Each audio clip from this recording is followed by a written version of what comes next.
Welcome everybody to Tales from the Long Box. We're talking this time about who the heck are these Fantastic Four people? What's their deal? Why are they here? What do they want from us? And should we be afraid? Michael, your take? Fantastic Four? Fantastic for who? Not me. That's right. Except they are. They're great. We don't need them in our America. Welcome to this very political episode of Tales from the Long Box, where the big two talk about the big two. We're back to talking about the big two. Yeah. I feel like for the first time in a very long... We had a hiatus. We didn't do Superman. Well, we did do Superman. We did Superman, yeah. But we had a couple of weeks where it was like, man, I wish we were back in Marvel and DC. And here we are. We are firmly back in Marvel, not DC. Yes, for this week, talking about...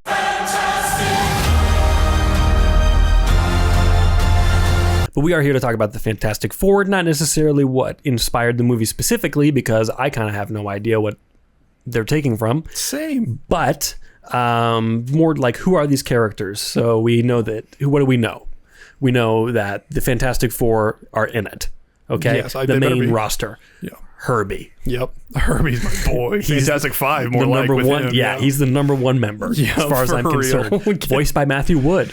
Did you know that? What does Matthew Wood do that I would know? Oh man, he's got a lot of trinkets. He keeps them close. Keeps his trinkets close to the vest. I have no. Takes them away. Takes them away from the people who used to have them. You're just gonna make me Google it. No. What are you talking about? That's one of him. Canadian ice hockey player Matthew Wood. No. Definitely not. Shout out to Matthew Wood, who plays on the Nashville Predators. Nashville Predators, that's not in Canada at all. He also is many. You could say that there's many of him and well over 1 million along the way. Something like that, but not like that. Different than that, the opposite of that, but like that. This is a great bit, but I have no clue where it's supposed to land yet. He's the voice of General Grievous and all the droids. Oh, golly jeepers. That took forever to get It's just his trinkets. I can edit it down. At all. If you had trinkets like he did, then you would be glad that you had described your trinkets on screen. Well, as I'm looking at his voice roles, it's like this will be... a fine addition to his collection will be HERBIE from Fantastic Four First Steps. Yes. So, what were we saying? What do we know about this movie? The Fantastic Four are in it. Reed, Sue, Johnny, and the last guy, Ben, Grimm. Yep. Stretch. The Thing. Can't see. Stretcho, Inviso, Flamo, Rocco. And HERBIE, Robo boy, pretty good. Yep. We also know that Galactus is going to be in this movie. Yep. We know Ralph Ineson is my understanding of the name. We know that Shalabal, this version your of favorite name, right? That version of the Silver Surfer. I don't hate it. I just think it's funny. Yeah. That version of the Silver Surfer is in the movie, but that's kind of what we know about this movie. And Franklin. Yeah. Played by a little Franklin. baby, probably. CGI or real. That can be one of the bingos. Let me get that CGI baby from Twilight, from the last Twilight movie. Get him in here. Yeah. Play Franklin. Yeah. I want the one from when it's a doll. And it's very obviously a doll. Oh, yeah, great. Yeah, there's two very distinct modes of baby in that movie, and neither of them are human. We don't want a good baby. We want a weird, baby. bad movie. Baby. Wait. What? Things are going great, Michael. You're killing it. Because these are the things that we know. What we're going to talk about basically is who the heck are the Fantastic Four? Who is Galactus? What is their first meeting? Who is the Silver Surfer? What is their first meeting? The Fantastic Four and the Surfer, and a little bit about Franklin. The reading that I did for Franklin was not very useful, unfortunately, because the internet lied to me. Randomly shows up at the end of the end of an issue. Kind of junk, but it's okay. We'll talk about it. So, what are the comics that we want to talk about to get into these things specifically? The team started, they started in 1961? Does that sound right to you? With Stan Lee and Jack Kirby. Yep. The godfathers of Marvel Comics. And they had nothing wrong with their intro back then. but it was time for a new reimagining, and that was the Mythos comic, Fantastic Four, which Mythos was like a whole series of. I think they did a few of the big Marvel heroes. There's 5 or 6 of them. Some surprising, like there's one for Ghost Rider, which is kind of surprising. But there's X-Men. Captain America, Hulk, Ghost Rider, X-Men, Fantastic Four, Spider-Man, maybe another one, but that might be it. And they're basically just not reimaginings really, but just retellings of their origins with just a more modern sensibility to the writing to them, because Stan is fun and Stan is great, but Stan is wordy and Stan is a little archaic at this point. I love the jaunty dialogue, but it helps to take these characters and their story a bit more seriously when it's being done, in this case, by Paul Jenkins and Paolo Rivera. Paul Jenkins, who did something we've also talked about on the show, the Sentry, co-created the Sentry, as well as we've talked about X-Men Mythos and Spider-Man Mythos on the show previously on our episode about good starter comics. So you can check that one out. Maybe there's a link here. Watch it. Yeah, these books are basically just like gorgeously written and painted versions of these characters' stories. I love the hand painted. I love Alex Ross, but Paolo Rivera is a stone cold killer with the artwork in these books. It's so cool. It's really beautiful. Well, and it's not anything like, it doesn't look photorealistic like I call Alex Ross's paintings. Totally different style, but it's a little more impressionistic. Yes, that's a good.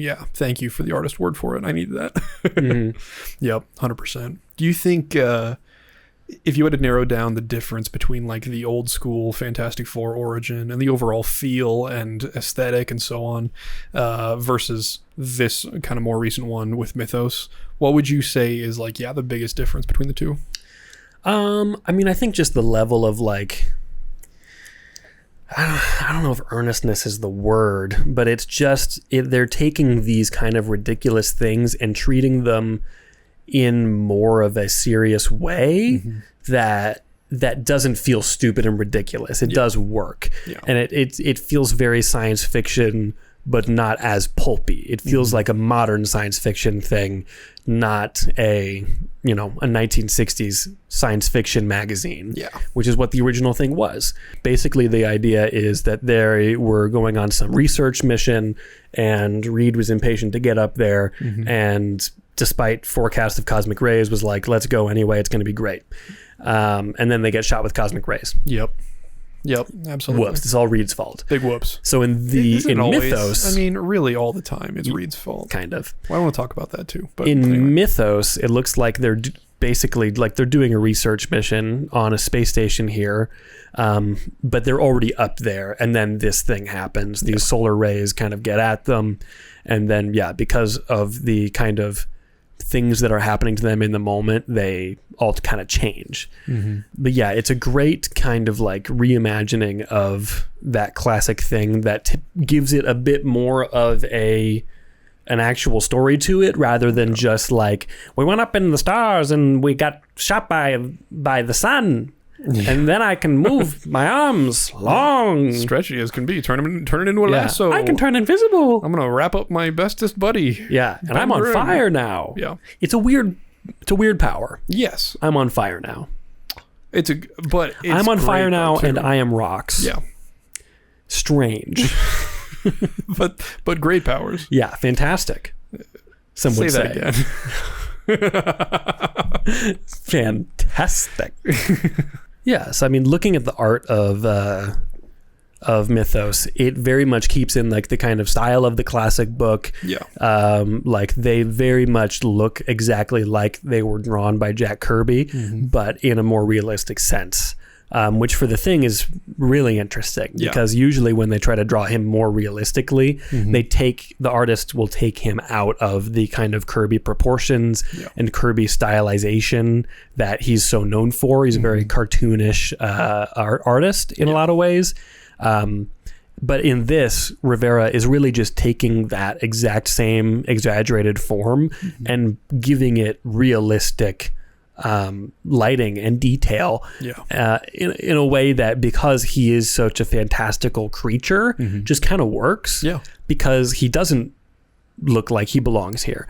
Whereas Reed, Sue, and Johnny all are adjusted a little bit to make them look more like regular human beings who are alive look, and less like a Jack Kirby drawing. Totally. Yeah, even like the hair and the facial expressions are so much more realistic.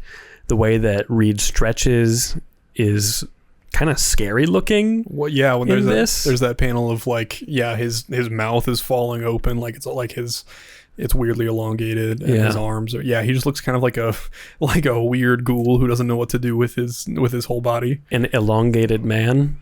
You might call him an elongated man, but I wouldn't, because that's a DC character. Oh, well, I might call him a plastic man. Oh, bad news. Also a DC character. Woof. Not great. But they all kind of get their own sort of like fear moment in this. And that's kind of fun. Like, there's that one panel of Johnny on fire for the first time and still quipping, but also like he looks like a man on fire, which it's terrifying. Nobody wants to see. Yeah, it's interesting how much of this seems to kind of share DNA with Fan Four Stick. Yes. The more I'm looking at it here, where Fan Four Stick did try to go, and for anybody who doesn't know, the Josh Trank directed Fantastic Four, starring Miles Teller and other people. Yeah, Mike B. Jordan, Kate Mara, Toby Kebbell. He's Victor Domashev. Oh yeah, that's right. Victor Von Doom. And what's that guy's name? Don't remember. I feel so bad because he's a good actor. Yeah, little guy. He is kind of a little guy. Little guy to be playing the Thing. But that was the trick, isn't it? It's gonna drive me nuts. I can't remember. Jamie Bell. Thank you. Yep. You got it. But that movie took a bit more of like a horror approach to it. It felt a lot more inspired by the Ultimate comics, but seemingly, it looks like, Trank must have read this book. Yeah. Because there's a lot of similar elements here in the way that they're like discovering their powers in a scary way. The way that you see Doc Ock waking up in Spider-Man 2 is what this feels like to me. I would love to see that done well. Yeah, 100%. That's fascinating. These the last couple pages in this, there's also a really great panel in there that's like it shows all of their future adventures, villains and some stuff. of their adversaries in that way. Yeah, and as Reed's saying, I might be brilliant. I might be a brilliant man, Susan, but even I can't predict the future. As it's looking at all their potential adventures. Yeah, and their suits are kind of reflected in the mirror there. Yeah. With the Watcher and Annihilus and Arcade. Master, all these guys. Crystal's down there too. The Inhumans. Yeah. I love that panel. This is the kind of fun stuff you can do with these like reimagined origin, not even reimagined, but just redone. You can recontextualize a lot of things in a way that makes sense. Yeah, there's good retcons and there's bad retcons. Bad retcons are horrible and deserve to die. Good retcons are good in a way that it feels like it should have always been that way. Yes. Yep. The way that it changes the myth of these characters a little bit feels right. Yes, feels absolutely. good. Yeah, and it works for a new audience too. Yeah, it's like it might be hard for a 10-year-old to pick up the Lee and Kirby comics and go like, oh, this doesn't feel. They don't talk like I talk. They don't. Sure. I've never this doesn't look appealing to me. But Mythos. This can look appealing. Yeah, this can look like a good origin, and then from here I can jump anywhere. Because I kind of get it. Because I get who these guys are now, and I can hop into it. Yep. So we've talked a lot about the art and the writing, and it's beautiful and it's wonderful. Who are the Fantastic Four? You mean like their characters? Who are these people? What is their deal? It's a great question. For somebody who has never seen the Trank movie, has never seen the 2005 movies. Yeah. Never watched the cartoon, never watched the really old cartoon that Doom samples all the time in his music. Again, R.I.P. A lot of dead people getting brought up in this episode. Oh, I hope we don't roast them too much. Or their work. It's fine. It's not them. It's not them. It's sometimes their work. That's all.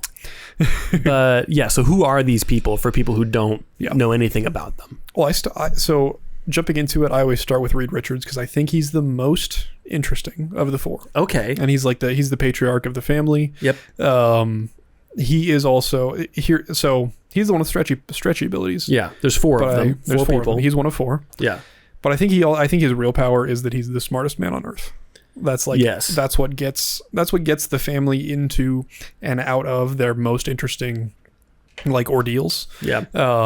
Sometimes he will create problems on a global scale, and he will fix problems on a global scale. Like like his intellect goes into that much of, it just works on that level, because he's so influential, because he invents so many things, stuff like that. So he's a really cool and interesting character in that. And I think that what makes him work so well is the rest of his family. Yeah. Best pal Ben Grimm, who becomes the Thing, who's kind of he's like the big heart. The cunning warrior attacks neither body nor mind.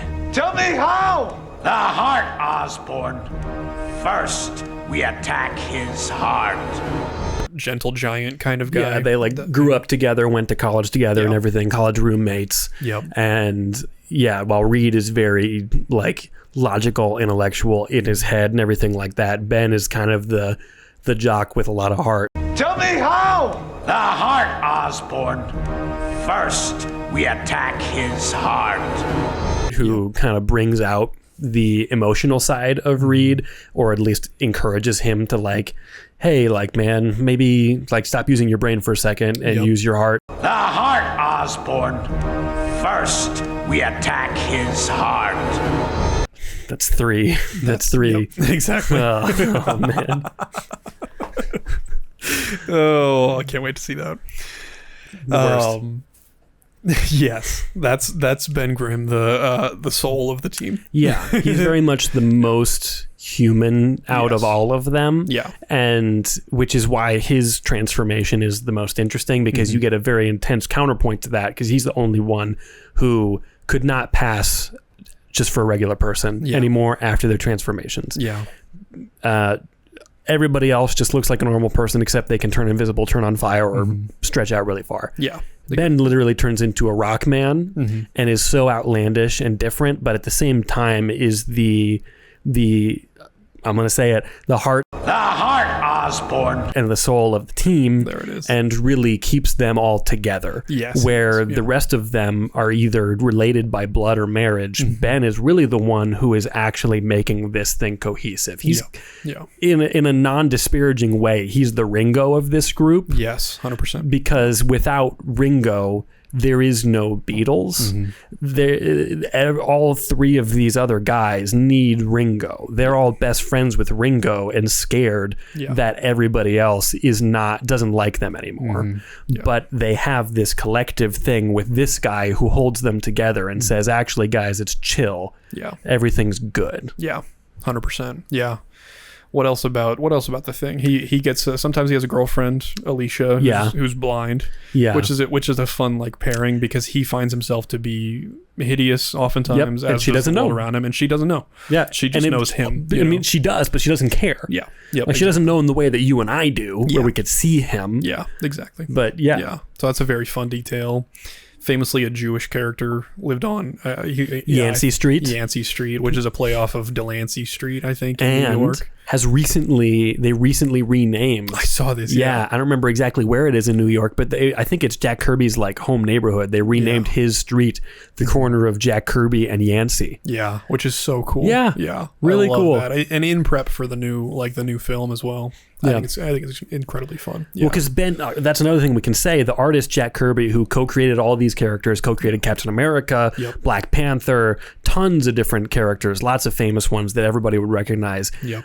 He is largely the basis for the Ben Grimm character. Yes. There's a lot of his personality in Ben. Big and time. it's a weird thing where in this era they were still using the Marvel method, so Stan would kind of chart out a plot and then Jack would draw the whole book. Yeah. And then Stan would go back after that and then put in all the dialogue, which is why it's really wordy and why he is explaining everything that's happening all the time and doing a lot of stage direction, because if you hadn't done that, then it might not exactly be clear what you're trying to indicate is happening, because there wasn't really a real team effort happening here in the way that modern comics don't have to and are much more visual. where even up through the 80s with somebody like Claremont, it was very heavily wordy. Yeah. That was one big thing, like going from Mythos back to the 60s comics. So different. Is like, there's narration in this. Constant. And it's like weirdly human narration. I think there's one panel that says something about like, but take heart, true believers or something like that, as Stan loved to call his readers. Mm-hmm. Like, so that's cute. That feels really, really earnest and it also speaks to the audience. Yes. At the time was very much younger kids compared to what it is now, where a lot of those people have grown up with the medium and then the medium has grown up with them. Yeah. So you, as a child reading that, maybe need more of that explanation. Yes. And more of that hand holding and a lot of that talking directly to the audience, like, but don't worry, like, we'll see what will happen next issue and this thing. It's a very different kind of headspace to be in as a writer, totally. I think. But very much the voice of the creators. Yeah. And I love that exists. Like every creator has a voice, but to literally interject yours, if you're Stan Lee or if you're Jack Kirby, and to put yours in there. And Stan's is gorgeous. Very distinct. Yes, it is. Everybody knows what he sounded like. Yeah. Yeah. Johnny Storm. Just a quippy guy. Nobody quips quite like Johnny Storm, and that's Spider-Man. I think that the Human Torch, Johnny Storm, has I think he tops him. Okay, I'll be honest with you. Okay. Yes. Flame on. Everyone knows his Flame on. He thing. says, and then he says, "I am on fire now." And he says, "Oh golly, I'm on fire. I'm in my house. My smoke alarms are going off. Up and away. Everything. The sprinklers have turned on. All of my belongings are wet." Except for me, who is I am dry and very warm because I am on fire. Famous quote from Johnny Storm right there. Yeah, I have really flamed glad on. that we know that. Here I go. I'm on fire now. Everything I own is wet except for me because I'm on fire. I'm Johnny Storm. We're great at this. Yeah, I can't wait to hear that in the new movie. Joseph Quinn is gonna nail that line. I feel like that's the extent of Johnny. Like, not that's not reductive either to say that he is the funny one, and that's necessary. But he is. That's a lot. That's a lot of what he brings. Yeah. Not always. He has his serious moments. He's a funkle. He is a funkle. Yeah. 100%. Yeah. And fun uncle. Yes. And most of his more serious moments are being the younger brother to Sue Storm. Yeah. Who is also the wife of Reed Richards. Yep. So making them kind of a family, plus Ben. Ben is also the funkle, but the one that's not really related. He's the grunkle. What did you call my boy? The grumpy uncle. Yeah, I guess so. Yeah. He's cute though. Yeah. But Sue Storm is like, she's really interesting because she's this grounding character for Reed. Like she brings kind of this like motherly vibe to, of course, their kids, but also sometimes to Reed, who needs it, like, because he is with how intellectual he is like entirely lacking in emotion oftentimes. I think he's a character that gets to that point a lot. Which is this idea of what is a mind without a heart. The heart, Osborn. First, we attack his heart. That kind of a thing. Yeah. She gets to be the heart. The heart for him. Sorry. This episode is going to be 80% Defoe. I love that. And I hope you all love it too. It's fine. It's great. But she leads Reed into that. Yeah. So she, I love all four of these characters. It's such a weird mashup too. Like I think you could do a lot of different like archetypes. Yeah.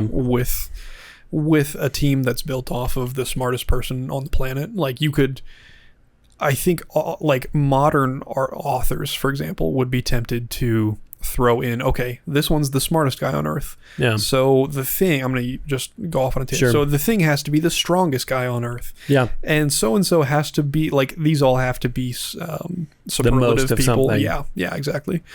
But so this is a weird one where it's like, oh, it is heavy on one dude, but he wouldn't be what he is without his family, and vice versa. And vice versa, yeah. They're all stronger together in their own way, where like, I don't know that any of them could, I mean, without now the long history that they all have, carry a book on their own. Yeah. it is a weird thing where like because of the time that it came out, they very much fall into very distinct stereotypes of Ben as kind of the rough, gruff, tough guy who's not super smart, who's kind of there as a POV character to have Reed explain things. Reed is the brainiac, he's the egghead, he's the smart guy, he's the nerd. Johnny is the POV character for the kids reading the book. They want to be Johnny Storm. They don't want to be any of these other characters. They want to be Johnny Storm. And they want to hang out with all these other characters. And Sue is the girl. In the 1960s, she very much is the girl. And there's even a point. Even Invisible Girl back then, wasn't she? Not the Invisible Woman like she is now. There's even a point in one of the ones we read for this, I think it's in the Galactus issues, where Reed is off in the lab and she's just having like a very like 1960s written by a man moment of like that darn man can't ignore me. My needs are important too. I'm a lady. And I'm a Reed, wife. I love Lucy. She goes over exactly. She goes over to the computer screen and Reed is there and she's like, "Hey, pay attention to me." And Reed is like, "This is what you interrupted me for, woman?" It's like so bad. Oh boy. Oh, that's okay. That leads me kind of into this question that I have every time I read one of these comics. And my question is always, am I as the reader, so are we as readers supposed to like Reed Richards? You know, because I think so. There are moments when he seems entirely unlikable, and usually that's at the beginning of his arc. But sometimes that lasts a long time where he's like, this is not a likable person, and this is a necessary person for saving the world oftentimes. But I don't like the way, I don't like his father, like the type of father that he is. Because he just steps away from his kids with no thought of consequence. I don't like the type of husband he is for the same one, like stuff like that. I'm like just a bad guy sometimes, but a good hero, maybe, you know what I mean? Kind of, but also he does, like if we're talking about the Hickman run, he does give up this great dream of like saving everything because he sees what the cost of that is. And knows that if I want to fix everything, I have to give up what actually matters, basically. And so I think that he does have him, he has his heart, in the right place. His heart, the heart. But I mean, it's tough to be that guy.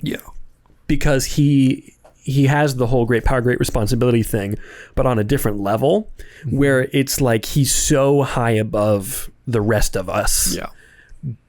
That he feels very alone and isolated, the same way that like Superman does, but still wants to be part of the rest of us. And figuring out how he does that is really difficult. He doesn't know how to do that. So he does that in the way that he knows how to interact with the world, which is with machines and with learning and picking things apart and putting them back together again. And that's not always sufficient, and it's not often sufficient. So I don't know if we're supposed to like Reed as much as we're just supposed to take him as he is and then decide whether or not we like him and say like, is the thing that he's doing good or not? I don't know. Maybe not. Well, that's why I kind of enjoyed like holding that question in my mind while I read, is because I think that makes it the most interesting. Like, what if I can just take this as an objective thing? Like, you don't do that with other characters. You don't question that with Spider-Man. Spider-Man is just a good guy, and he's put upon, and usually, I mean, that's kind of the thing. It's like, it's rarely as as unknown, you know, if you're reading about a good character. If it's a superhero, hero is in there. That's a good person. Reed is or is not, but you're right. Like in the narrative, it doesn't matter. He is just what he needs to be to solve a problem. Or to be the figure that he needs to, that is like relied upon for. And I think it's more so, what am I saying? Like I can like a character. Like I love Dr. Doom. I would not suggest anyone behave and model themselves off of Dr. Doom. Except our follower on YouTube, Dr. Doom. Doom, I'm happy you're here. We love you. I hope he keeps listening. I mean, he's never commented. Dude, if you're Dr. Doom and you're listening to this because you subscribe to us, please comment. Please comment. Please let us know you're still here. I'm pretty sure you're still subscribed. Yeah. I could see that you subscribed because your profile's public. So give us more. I can check again and see if you're still there. This episode devoted Brought to you by Dr. Doom. Committed to Dr. Doom. Brought to you by Doom. Doom has our loyalty. Doom has arrived. These are great. Galactus. Galactus. So going way back in time to the 60s. Yeah, so we talked about Mythos a little bit. Now we're talking about 1961. Yep. Fantastic Four numbers 48 through 50. Yep. The first appearance of Galactus and the Silver Surfer. Yep. Very cool stuff. Totally. Visually gorgeous. Yeah. Really fun to see. Yep. And it's a lot. Yep. Absolutely. The Surfer looks great as he always does. Galactus's colors are weird at first. Yep, and then in they that switch one them up. panel. That's it. That's all he gets. Super in green and strange. red, and then he gets maroon and purple. Yeah, it's essentially. Christmas Galactus, and then he gets the the correct coloring, but does have his arms and legs out. Yes. Yeah, and he's jacked. Yeah. In stark contrast to the Watcher, who's kind of doughy. No, more notably, I would say that the Watcher is big and jacked. Usually, the Watcher is like a gangly guy with a fat head. Yeah, the Watcher's, he's got a little bit of He's got some chonk on he's a him. little beefy in It's this. weird. Yeah. I don't mind it. My first note that I wrote down, buff Watcher. That's the first thing I wrote. Watcher buff. Watcher buff. Watcher do what? Watcher do what? Oh, man. So who's Galactus? What's his deal? Galactus, as stated, big. And that's his deal. Okay. He's very large. Yeah. And you got to eat when you're a big guy. Yeah. Whereas I go, okay, 20-piece chicken nugs. Yeah. Galactus goes, oh, planet. Yes, He because goes to make Galactus is planets. basically like an eternal cosmic being. Yeah. And survives off of the energy of a planet. Yeah. And like he's got this, it's not like he's just eating it, it's like he's absorbing the energy of it. Yeah. Yeah. It's this, he's got this machine that like all of these elements of the character that we know now are just right here. Yes. In Yeah. this thing, which is interesting because it's lasted sometimes it 60 doesn't work years. that way. Yeah. Like you read early Spider-Man stuff and it's very different. Yes. They called him Yeah. Peter Palmer at one point, just in one panel. It's really strange. He had a GPS component to his spider sense at one point. I remember that. He was tracking a helicopter that Mysterio was in using his spider sense. Yeah. What? Yeah. But in this case, all of the exact same elements are here with basically no change. He's got the device that he uses to consume the planets and stuff. He has the giant cylindrical home ship that I love. That's beautiful Kirby tech. Yep. He has basically the exact same costume that he's always had with slight changes. It's a Christmas suit. Yeah. Yeah. It's like the entire mythos is here exactly the way that we imagine it now. Yeah, which makes sense because it's ultimately a pretty simple concept. He eats planets. That's his whole. That's as far as his motivation tends to go. At least in these old comics. Yeah. he just wants to eat. And then needs to. there's these he needs to. Yeah. And then there's these details of how he really goes about doing that. And one of those things is he always has a herald. He has to. It's his whole thing. Yep. And so he goes to Zen-La, planet Zen-La, and chooses Norin Rad as the as the Silver Surfer. We love it. Great name for a surfer, of course. Killer character, and of course we get in the new movie the character that was Norin Rad's wife in the original comics, Shalabal. It sounds like we're speaking in tongues there. It does. But yeah, that is Galactus, and the Fantastic Four face him oftentimes. Spoilers for the future. The future comics get weird. Like, future meaning like more recent, in the last 10 years or so. I think probably the last 10 years. Reed Richards goes full bad guy as the Maker, I think. Well, sort of. So I mean, that's an alternate universe. Well, yeah. That's in the Ultimate Universe. Oh, okay. So that's a whole thing on its own that I don't know that we have time. That could be an entire episode. And we could. Yeah. Let us know. But that's an alternate reality. Yeah. The main Reed never really goes full evil. Yeah. He maybe has like turns where we're a little skeptical of him the same way that Hank McCoy gets a little strange at times, the Beast. Totally. Yeah. But yeah, there's fun stuff like that. But one of them is what I was getting to was that like eventually the child of Reed and Sue, Franklin, grows up, and I think he like recruits Galactus as his herald. Yeah, kind of. Which is crazy. Yeah. Like that's the scale that the Fantastic Four comics sort of get up to. Yeah. Is like that's the weird thing, especially when it relates to Reed Richards. He just has his hands in everything. He's in this Illuminati group that guides the hand of a ton of different like world events throughout the Marvel universe. He is the maker in the Ultimates. He is I think he's at the center of like Secret Wars. And when all the different universes in the multiverse are like colliding together, he's on this lead team to try and stop that from happening. Stuff like that. And so like that's when you get the smartest man in the room. Yeah, that's the kind of stories that you get, which I think it just makes these really, really fun to see the humble beginnings. Certainly here with the earliest Galactus, where he's like a little bit taller than buildings, but not that much, to where sometimes in the comics he's huge, the size of the solar system or something, or like the planet size, or just like shifts or whatever. Yep, exactly. Even by the time you get to the first Secret War, he's like way bigger than this. Vastly larger than this. Yeah, 100%. Yeah. And so fun to just see the humble origins of where that was. Yeah. And then you want to get to Hickman now? Sure. I mean, what about Hickman do you want to do? I don't know if I have anything super specific to say about Jonathan Hickman's run of these comics, except that it's great. I mean, Hickman is he the one who's most famous for the X-Men? Is that Hickman? I don't know about most famous, but his stuff that he did for the X-Men with Krakoa and all of that stuff is huge and led up to the Secret War. So his run on Fantastic Four and X-Men and Avengers all very much led to the newest Secret War. Where the Ultimate Universe and the main universe collided and created the new battle world run by Doom and everything like that. And Molecule Man and all the different things, blah, blah, blah, blah, blah. It goes on forever. It's very confusing and complicated, but it's fun. It's fun. Yeah. He is a great writer.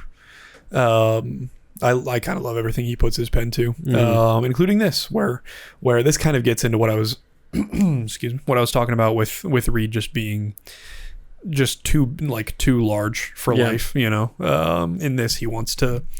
Reed's whole motivation in the Hickman run is I want to solve everything. I want to solve every problem that the world has and beyond and more. And so he builds this multiversal bridge that allows him to talk to his other multiversal selves and to seek out not only that, but to seek out like how did other worlds solve the problems that I've seen in my world. Namely, for a portion of this, it's the Civil War event, where the government was making superhumans like register, and that created a divide. They all fought. You saw some semblance of this in the Marvel Cinematic Universe with Captain America, number 3. But so that has already happened at this point in the timeline with Hickman's run, and this Reed Richards is going, okay, how could I have prevented this? Could I have prevented this? Who are the key players? Things like that. So he gets to look into these other universes, and then eventually that leads him to meeting various versions of himself, which is really cool. Cool to see him like taking a hard look at where are these other these other versions of me with different experiences. How are they better? How are they worse? Some of them are just like me. Other ones used to be Nazis. I love that. What? I like the bald guy with the beard. He's great. The Nazi. Is he the Nazi? I think so. No way. Pretty sure. Is he really? Yeah. That's not super rad, but that's what I remember. I just liked him because he looked like me, but now I don't like him at all. Well, let it be stated, I don't like the Nazi one. Okay. Good. Very nice. No, he's not very nice. But that's so anyway. Great storyline. And it ends with kind of Reed at a crossroads where he's like, oh, these guys have what I wanted. this, the ability to solve every problem. Yeah, because on a huge scale. Yes, yeah, because it's an infinite number of my brain that I get to work with and play off of. But the warning that he receives is we all left everything. We all left Sue behind, and the Fantastic Four, and we left the. One of them asks him like, "Do you want to keep playing superhero, or do you want to solve everything?" Yeah. And what Reed chooses is he wants to be with his family. He wants to be a superhero on his Earth, because that's what's like more important and matters the most, more than stopping multiversal threats is his wife and his kids. Yeah, arguably a mistake, but understandable. It's like one of the few times that he doesn't think with his brain, maybe, and it does create certain catastrophic turns, but ultimately it does come around in a way that things do come together. So maybe he made the right decision. Yeah, arguably. Well, that's kind of what I'm talking about with like, I don't like him for most of these comics. I don't like him. Yeah, I don't like him when he's trying to solve the problems of the past. I don't like him when he's leaving his family behind and leaving Sue. There's a great scene when Sue is like standing outside the door of his lab, and like talking through and trying to express like, I want to understand, but I don't have your brain. I don't have like everything that you have. Yeah. So I don't get it. I can't get it, but I'm here to help when you need it. And he's just ignoring her. Yeah. And it drives me nuts. And this is when I don't like him. But then you get to that ending where he sees the value of his family back on Earth. Yeah. And he chooses it. And it's like, okay, now I can like him for a minute. Yeah. You know what I mean? Until he goes and has some new idea to screw things up much worse and stuff like that. Yeah, and we'll get there. We will. Yeah. In the most recent run, when he sends his children into the future for a year. Yeah. Have you read this? I haven't. I've heard about it, but I haven't read. It's read pretty good. Page by page. Pretty good stuff. Who's writing this current one? Ryan. Well, I don't know who's writing it now. That was Ryan North's run. I can't remember who's on Fantastic Four right now. Oh, you're talking about. Oh, I thought you were talking about the newest stuff. No, I don't know. Got you. Maybe I am. Maybe you are. I'm not going to tell you. You don't even know what you're talking about. I don't know what I'm talking about. But that's the Fantastic Four. It's so good. They're great. They're going to be great in the new movie. Hopefully. Yeah. You got tickets yet? No. My wife and I are going as a morning showing on a Saturday because I saw an Instagram reel that's like, hey, did you know that you're allowed to go buy coffee and donuts and go see a movie in the like first thing in the morning and have a little breakfast movie time? And I thought to myself, that sounds great. Thanks for the invite, but that's okay. You can come. No, I don't mind. No, it's okay. I don't care. Come along. Okay, fine. I will. Do it. No, okay, I will. You won't? No, I will. He'll do it. When? When? What theater? What time? Saturday morning. I'm not going to tell you my location. Dang it. And what's your social security number? Yeah. So yeah, that's the Fantastic Four. Credit card number and those 3 little numbers on the back. 3 wacky numbers. If you have questions about who the Fantastic Four are, then you haven't been listening.